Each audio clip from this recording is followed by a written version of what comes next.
Welcome to the His and Her Money Show. Hello, Jonte. Hi, thank you so much for having me today. We're glad to have you here because you've done something that a lot of people want to do, have a desire to do, but you've done it and you have paid off an immense amount of debt. And we're happy to have you here to share how you were able to do that. But before we jump into your story, can you just say hello to everyone that is tuned in right now and let them know what you are all about? Hey guys, hi, I'm Jonte Lee, and recently I paid off $60,000 roughly of private student loan debt in 1 year. And so I am happy to share my story and answer any questions on how I was able to do it. Awesome. So tell our audience a little bit about the debt that you had. How much debt was it? What type of debt was it? And how long did it take you to pay it off? OMG. So I was in grad school and that I got this little thing in the mail saying private student loan, and I didn't know what it was. So I'll always throw it away. And then my neighbor was like that she has a private student loan. And I was like, oh, that's what that is. So I filled it out. I got money. Boom. So from 2004 to 2006, I took out 5 private student loans. The total was $67,000. But the one thing I didn't realize at the time is interest capitalization, which means while I was in school, those loans were collecting interest. And it was a lot. So that after I graduated, $67,000 worth of private student loans, I was like, that's no big deal. I could afford that. Whatever. Bruh. After that grace period ended, because that they give you 6 to 8 months to get yourself together, it was like $500. I was like, whoa. But the one thing I didn't realize was even during that grace period, interest capitalization.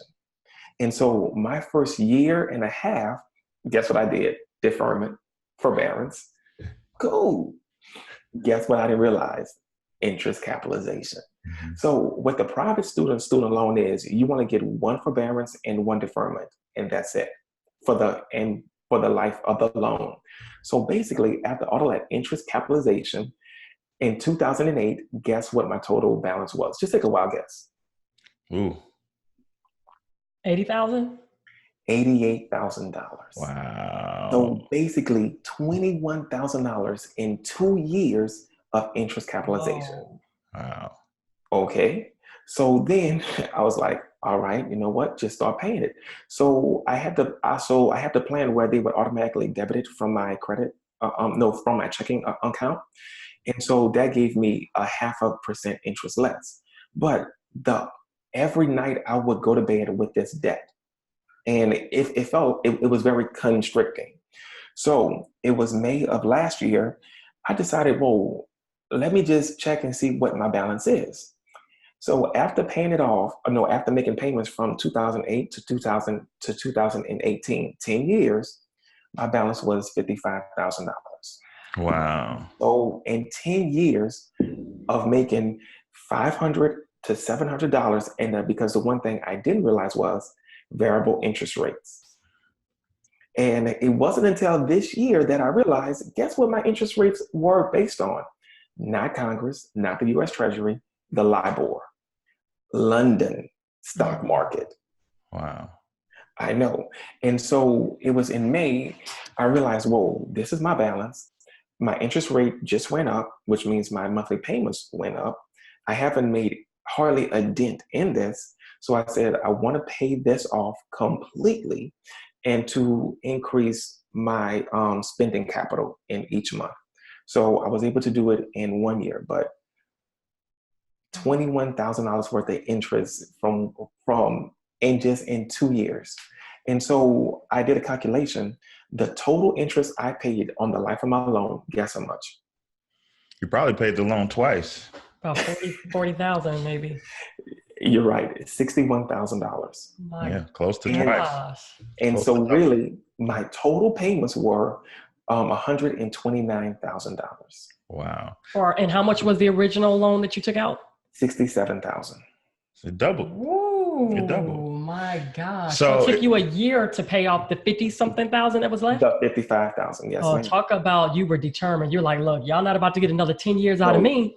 no, I no. think what's amazing is that, like you said, in a 2-year window, when the interest ball, so to speak, was in their court, Mm-hmm. 2 years they tacked on $21,000, right? $21,000. So then when the interest ball was in your court and you were starting to make payments over 10 years, you And only hold knocked on, off like 30,000. 30,000. And look, you ain't heard the best part. You ready? Yeah. Last year in May, my interest rate was 6.25. When I made my last payment, which is just in 1 year, the interest jumped up to 7.11. Mm. So every quarter they was raising my interest rate. And I called them. I'm like, hey, look, whenever you raise someone's interest rate, that means they are a credit risk. Y'all seen I'm paying these loans off. Oh, and keep in mind, I had 5 private student loans and with that one company, and that I didn't consolidate my loans. Because to consolidate private student loans is a whole nother mess. And so I just kept giving them one payment and they would disperse it out between the 5 other loans. But it kept going up every single quarter.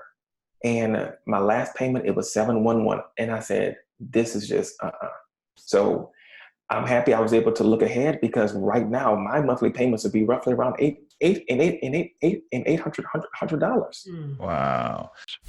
It's time to get your life insurance together with Legal & General America. As one of the nation's leaders in low-cost, high-quality life insurance to over 1.3 million families, we know how to protect you. For nearly 7 decades, we've been the first and only carrier to add 10 more years of security to our policies for a total of 40 years of life insurance coverage. If you need basic protection until retirement, that deal is perfect. Legal & General America makes understanding and applying for life insurance easy. Our agents are standing by to help you determine the best coverage to fit your family's needs. Visit hisandhermoney.com/LGA to get started on your journey toward financial wellness. No, I like the fact that I think that your story actually isn't rare. I think there are a lot of adult education people who went back to grad school and are currently paying private student loans off.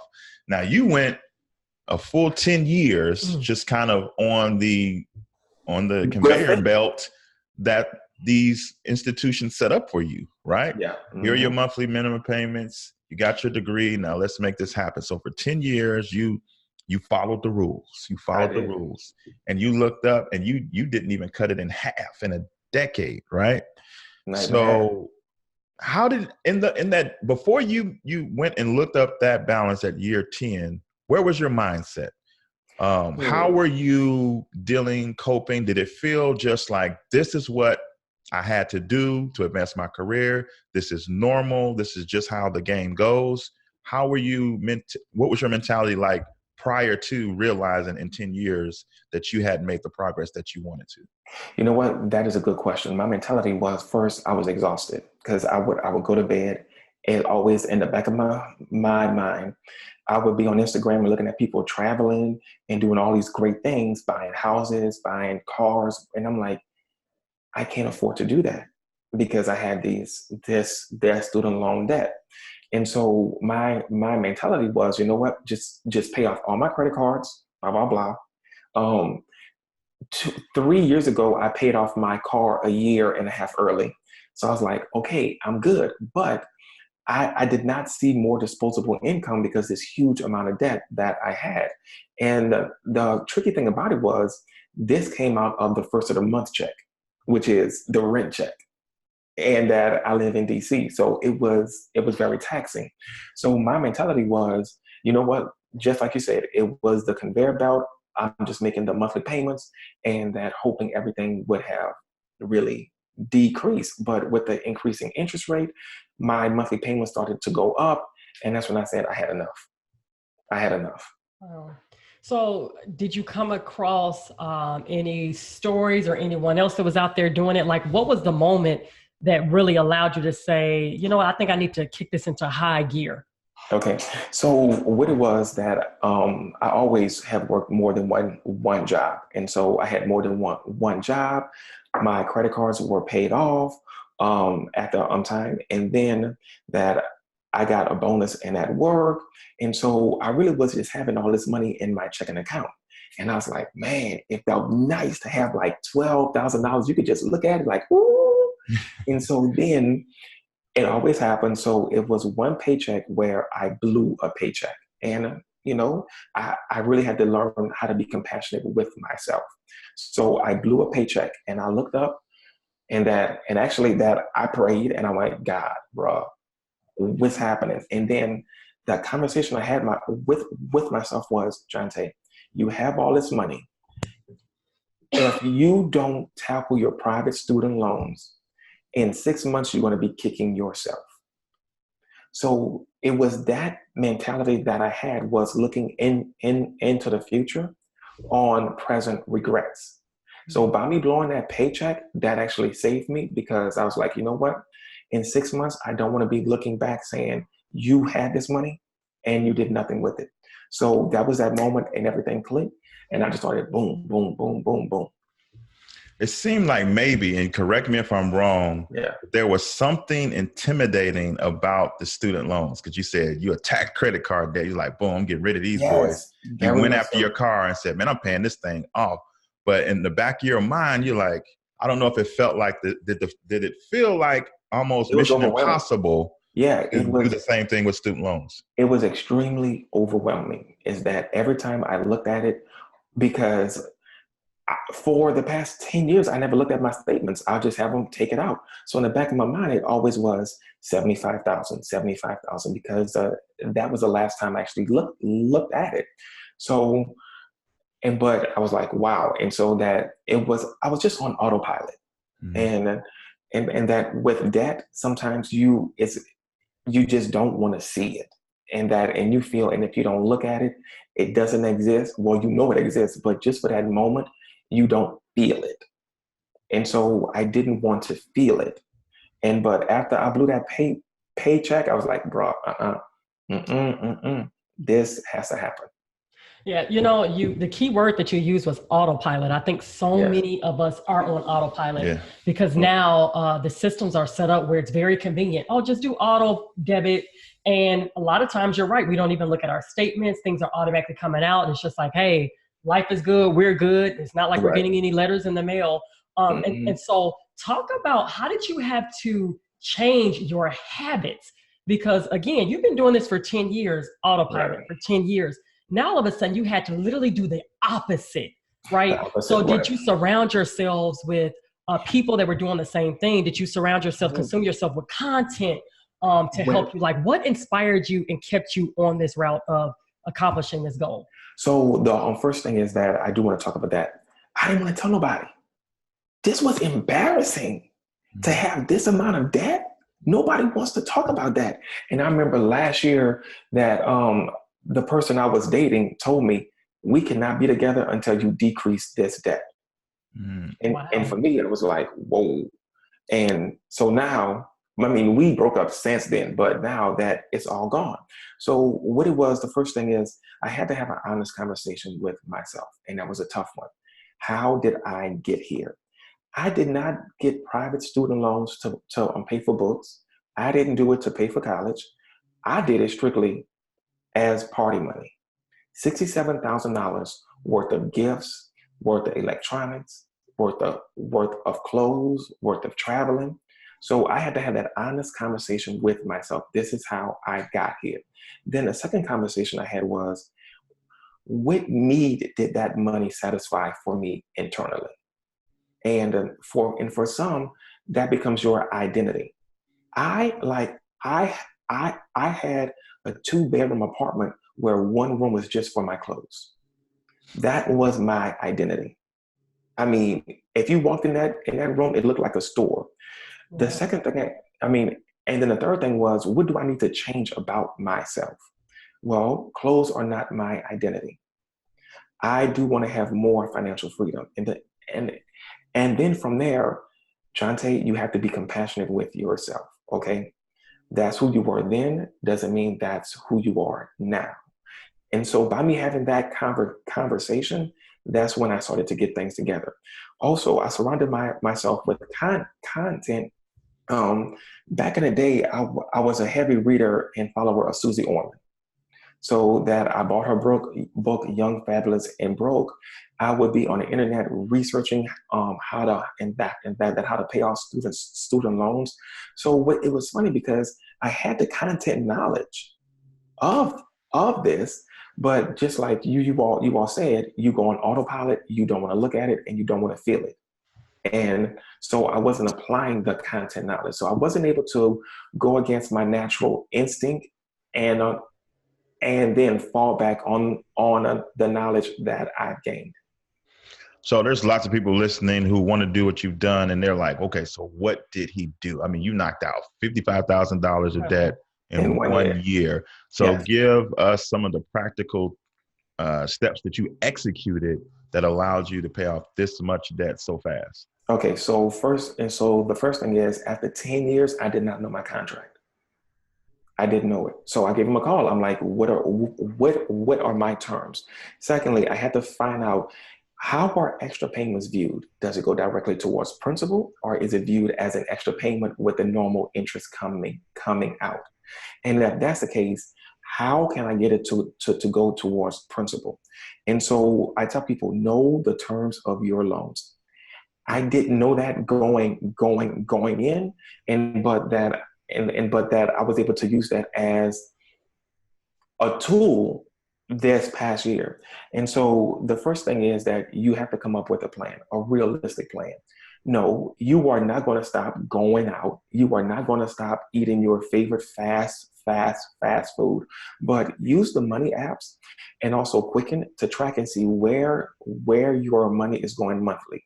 And so the first thing I did was I backtracked the past six months and where I was spending the most money. Okay, look, you know what? Instead of me spending $100 here, I'm only going to spend 10. And then I started to do the snowball effect. And so that with all of my extra jobs, I would just started paying one loan and then paying the next one and then the next one and then the next one. And so that I would take the money that I was using previously and dump it on to the next one.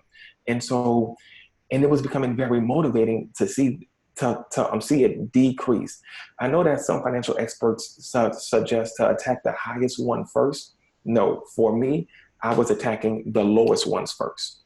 And that was giving me the motivation because I was actually able to see movement. I had to change my mentality. It's not about how much money you make, it's how you spend your money. And that's the one thing a lot of people don't understand, and that because Biggie Smalls was right. More money, more problems. And so you have to have a different mentality.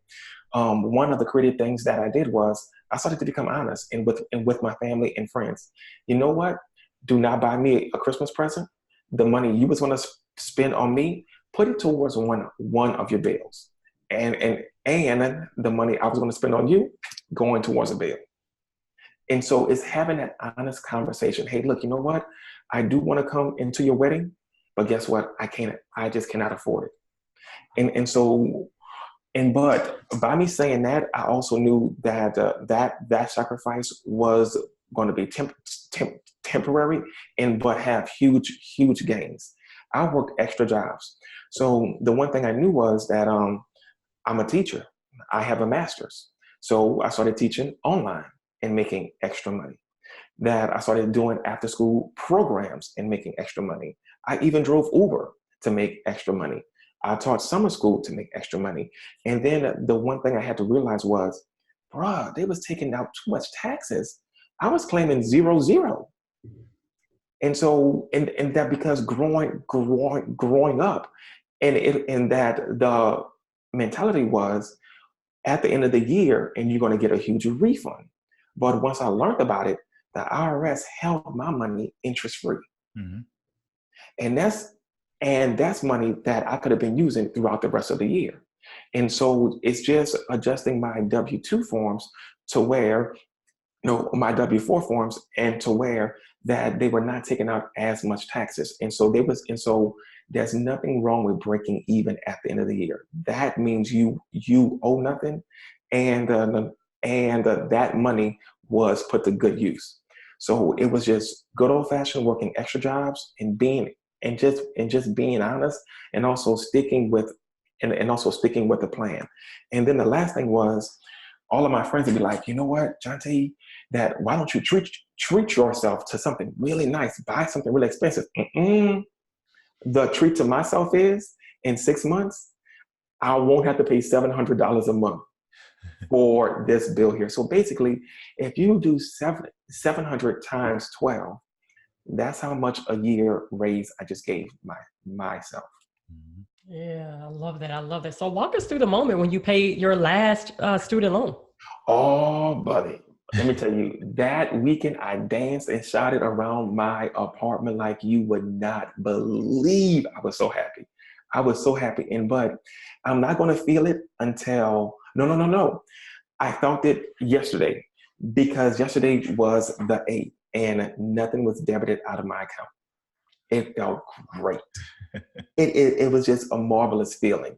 Oh, but the one thing that I do want to add too is, whenever you pay off debt, make sure you are not replacing it with another debt. So don't pay off something and then go charge something else. And so you really have to change your mentality. But it felt great though. You just did something super major. Are you now setting some new goals for yourself now that you knocked this out? So I am going against all money advice. I just want to rest for a couple of months. And what's wrong with that? That sounds good to me. Yeah. And just not do summer school. Don't work any extra jobs. I may go to a local beach, but I just don't like. And then come August, that's when I'm going to start looking into how do you make money grow. So that's my next step. But my immediate next step is just a rest. Yeah, I think that's actually good. I remember when we paid off our mortgage, we did that. Mm-hmm. You know, just not even have to think about anything. We didn't have to see the money leave the account. Because you were so, it's almost like a battlefield mentality, you know what I mean? Where you're always on, you know what I mean? And so to just turn the switch off feels good too. Man, it felt amazing. Woo, I can still feel it. I absolutely love it. So a little while ago in the conversation, you said that you were embarrassed, that you didn't share with anybody what you were doing, that you were getting out of debt. Now that you're debt free, I'm assuming you're sharing it online, because that's how we actually met up as well too. So I'm sure you're telling it to the world, right? How does your family and friends think about it? So my friends was like, "You had that much?" I said, "Yeah." And then they started yelling at me, "You took out this, and this." And I went, "Oh, wait, hold on. Just so you know, you are fussing at Jonte 2006. Jonte 2019 is completely different." Yeah. And then I also use it as one of my teaching moments for my students, because he was watching me pay off my debt. And that he was yelling at me, and he was like, "Mr. Lee, I want to make you feel bad." I'm like, "I've been feeling bad for 10 years. That's nothing you can say." And so that I get a lot of preaching and lessons, but I'm like, look, you know what? You talking to Jonte 2004, 5, and 6. Jonte 2019, different. That's so right. You did it. You accomplished it. Yeah. Yeah. And so the one thing I do want to tell people is the first thing is, and that is so important, be compassionate with yourself. You made a mistake. It's okay. Right. You are able to get out of it. Just be compassionate with yourself. Be honest. People are going to have their opinions, and that's okay. Mm-hmm. But it's all about what you are doing for your well-being. And you just set a goal. And so that when some people knew I was paying off my goal, they wasn't asking me to borrow money. I'm like, I just can't afford it, because I just gave this student loan company and $3,000. I just can't afford it. And not feeling shame about saying, I can't afford to buy you a present, or I can't afford to give you money. If you can't do it, then you cannot do it. Yeah. What did you learn about yourself that you didn't know before as a result of going on this journey? I could do it. That was the one thing. I can do it. And the other thing is having that future present reflection. That right there was something that I am applying to every part of my life. Was I was able to look at myself 6 months in advance and say, if you don't do this, you're going to be kicking yourself now. So so taking that mantra and that applying that to every other area of my life. If I don't do this, come this time, I'm going to be so angry and at myself. So that was the thing that I learned most of all. And you can do it. Those are the two biggest lessons. Yeah, but then hold on, wait. But just one more thing now that I'm thinking about it is that what did I have to fear this whole time? I had nothing to fear. But I was afraid to look at it. I was afraid to tackle it. I was afraid to touch it, but that was nothing to fear. Absolutely nothing. So now you mentioned earlier how reading Susie Orman's book helped you. Were there any other resources, whether it be podcasts, books, websites? Yes, your Instagram page. Right. I freaking loved it. I would go there and I would see people doing it. So at first, whenever I watched Susie Orman, I saw people paying off this huge amount of debt. I'm like, man, they must have parents just doling money out to them. And then after that, I came to your Instagram page. I'm like, bro, is this even possible? But when I started doing it, I would often refer to your page and I would get inspiration and motivation. And plus also, I would look at other people's financial freedom pages and I would get inspiration and motivation for me to keep it going. And because I said, you know what, that's going to be me. It's almost like the person who wants to transform their body. They would post a picture of a bodybuilder and say, that's going to be me. And I'm like, yep, that's going to be me. And sure enough, thank God, and that it was. Oh, I love it. How important was that? Because on one hand, you didn't tell people what you were doing. And so for some, that could be tough to not have like some form of accountability. Right. To keep them on the straight and narrow. So how important was it for you, since you didn't tell people in your immediate circle, to find people online as your accountability, as that thing that you could point at and say, that's going to be me? Because see, first that I had to realize, nobody got me in a situation but me. And you could have all the accountability people in your life, but ultimately it comes down to you. They could be screaming at you every single day, but you are the ultimate button pusher. And so ironically enough, I read an article a couple of months ago is that when people set goals, you are less likely to succeed on your goal by the more people you tell. So telling fewer people, the studies have shown, actually help people get to their goal more than than telling other people. And so that for me, that the reason why I didn't tell, and I only told like a few people, but it was always in the back of my mind, if I don't meet this goal, those are all those people I'm going to have to go to and say, you know what, I just didn't make it. So you know what, I'm going to do it and do it quietly, and then surprise, I did it. And so, but every once in a while, when you have your low moments, and that I would go to your page and to other pages, be like, you know what, they did it, I can do it. Breathe and just let's do the work and to accomplish in this goal. Now, a couple of years ago, you were on autopilot. You didn't look at your student loans. It felt so overwhelming that you just said, you know what, it is what it is. There's probably somebody listening to your story right now who's in that place that you once were in, and they feel overwhelmed to the point of inaction. What words of encouragement would you offer to that person if you could talk to them? First thing, breathe. Just breathe. And second thing, give yourself a hug. And because for you to even realize that you are overwhelmed, that is a big accomplishment in itself. And that because when you are overwhelmed, that also shows that you actually want to do something, but you just don't know how. So the first thing is pull out all of your past statements and line them up according to date and get a good assessment of where you are. Reach out to other people and you may not know, and just ask questions. How did you do it? And what did you do? And then start tackling it one thing at a time.